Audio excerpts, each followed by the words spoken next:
Guys, after subscribing to this channel, please make sure that you also press the bell icon so that no notification, no new video of mine, any educational video, is missed by anybody. Okay, right. So I welcome one and all. I hope you can see the screen already. And Rosalind will be presenting her case today. Like I said, everyone is going to be answering me. The questions will be thrown to everyone. And this is a practice for each and every one of you. All my new students, welcome to the group as well. I'll be assigning cases to you as well. It so happened that my batch one, after getting full, was again, I had a lot of requests. I had to accommodate more people. And now batch one is full plus topped all. So now two people are being given one case just for their practice, and then I randomly ask these questions, so both are equally prepared and both get chance to speak, right?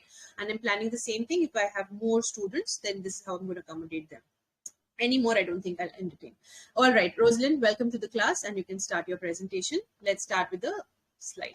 Yes, Rosalind. Good evening, everybody. Today I will be presenting a case on early pregnancy loss.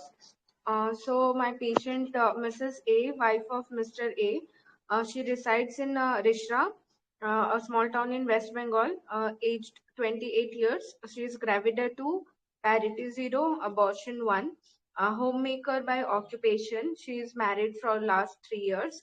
And her LMP was 7 weeks ago. So her estimated gestational age is 7 weeks. Okay, with regular periods. Okay, just say this once because this is very important detail, especially in early pregnancy loss. I'll tell you why. Okay. Next. Okay, ma'am. So she presented to our hospital with 7 weeks of amenorrhea with a complaint of vaginal bleeding and lower abdominal pain since last 2 days. Okay, so the chief complaints are vaginal bleeding and lower abdominal pain. Is there anything that is striking in your mind for a DD right now? What things are you keeping in mind before you ask her further questions? What is coming in your mind? Ma'am, first of all, ectopic pregnancy because Great. she has pain abdomen and amenorrhea. Triad. Yes. And vaginal bleeding. Classic triad of ectopic is what? Pain, spotting, and amenorrhea. And amenorrhea. Yeah. Then other DD? Abortions, ma'am. Yes, abortion. You never know what she just. Yeah, she came to you with complaint of pain and bleeding. So how much bleeding has she had? You've not yet asked her. So you feel it could be an abortion as well, isn't it? She's coming with amenorrhea and she's complaining of bleeding along with pain. So it could be abortion. Any other thing that is coming in your mind? Ma'am, it could be due to any non-obstetrical causes like some trauma, injury. Yes, absolutely. Anything else? Okay, anybody else? You can type it down, guys. What all DD are you thinking so that we can make a quick DD over here for Rosalind? What all are you thinking can happen? Voice is not audible, Anita? Everyone, can you hear my voice? Guys, please tell me. Okay, molar is one good DD.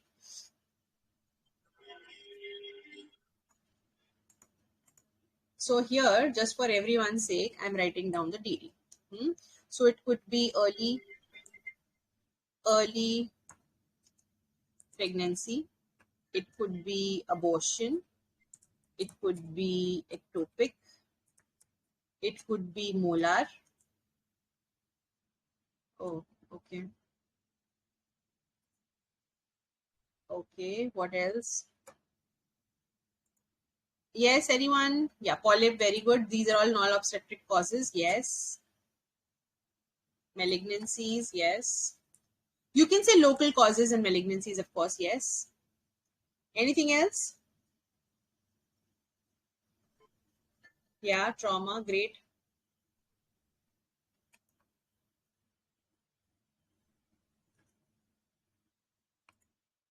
Okay, what else? Keep speaking, guys. There are many more to come. UTI. Okay, anything else? Okay, can it just be normal menses? Is it a possibility? Why did I ask her that it's 7 weeks? She'll not have bleeding PV. Yes. Can it be normal menses if she's having a delayed period? Or how do you know that she's pregnant right now? She never said anything, right? We've not done her. We are just asking her presenting complaints, and now we have to ask her directed questions. So this has to be a very important focus in your mind that my questions will be directed on every possibility. Why I stopped Rosalind when she was saying that 7 weeks pregnancy by dates, because she's missed her periods from the past. How can you presume that she's pregnant? Maybe you have to ask her the dates. Because of regular periods, I'm presuming that it's pregnancy. If she's not having regular dates, some people have overdue periods. Some people have it 1.5 months, 2 months, and then they have periods, right? So it can be normal menses. She can have bleeding, she can have pain. This is what I wanted to hear. Okay, all right, great. Normal periods. Okay, so these are the DDs, and I'm writing down so that now at once we have everything at one place. Okay. Okay, could be local causes. You can say these things in the exam. So mostly our Viva will include ectopic pregnancy, early pregnancy, and miscarriage. Okay, the other local causes, trauma, malignancy, in fact, even ectopic pregnancy is going to be handled separately, and that will not come in your Viva. And this case, guys, let me tell you, this will not be probably a long case. If at all it will come, it will be a short case. I don't know how much these people are giving you long and short cases, because some of my students had only 2 long cases, that is obstetrics and gynae. There were certain centers at some places people told me that there were short cases also. I still need to work on that. I need to really know for sure what is the current pattern going on. But till then, this case doesn't look like it will come like a long case. But you never know DNB people. All right, Rosalind. So this is the DD we are keeping in mind before we move forward. Now tell me the history of present illness. Yes. History of present illness. Mrs. A reports light to moderate vaginal bleeding for the past 2 days. She had cramp-like lower abdominal pain along with the bleeding. She has no history of passage of any product of conception. She had no history of any fever or foul-smelling discharge. No severe pain, abdominal syncopal episode, or severe abdominal tenderness. There was no history of any kind of trauma or fall. All right. So whenever you're giving a history of presenting illness, you have to speak about DDs, and you have to speak about both of them. For example, I just asked about vaginal bleeding. So she complains of history of, light to moderate vaginal bleeding as per you and as per the patient can differ heavily. So whenever you're asking such a kind of history and you're putting it down in your exams, make sure that you ask her pads, number of pads soaked, because that is more objective. This is more subjective, isn't it, Rosalind? Yes, ma'am. So whenever such a bleeding thing comes in your exams, make sure that you're writing down pads soaked. So I'll just put it down here because the corrections should also go hand in hand, right? So Yes, how many pads soaked? Do you have any rough idea? 2 to 3 pads per 2 to 3 pads per day, and she came to you after 2 days. Yes, ma'am. Okay, and there were clots present. Yes, ma'am. So clots were present, and she was having bleeding along with she was having pain, but she's not giving any history of any products of conception. How did you ask her this question? Products of conception, how will a patient tell you?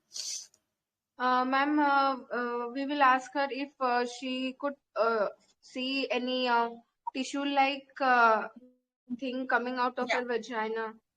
Yeah, mostly patients are very what do I say, perceptive to this kind of a thing. They'll see what is going on, especially if they know they are pregnant and now she started aborting.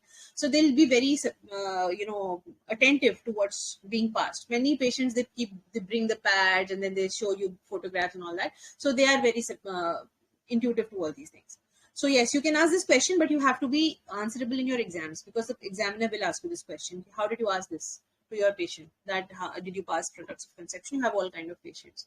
Then you have to also concentrate a little bit more on the pain. So she's having cramp-like lower abdominal pain, which started with bleeding. That's telling a lot. She never had this pain before? No, ma'am. So you have to write this thing down. No history of similar pain before, because there are people who have a lot of pain in their normal menses. Okay. Okay, ma'am. So she's overdue and now she's having pain and bleeding. So how do you know that it's not a normal menses? So she never had this kind of pain before. She is pregnant. She started bleeding after pregnancy. There's so much tissue inside which is forcing itself out. So she's having dysmenorrhea, right? Now, anything specific in history of present pregnancy? Yes, ma'am.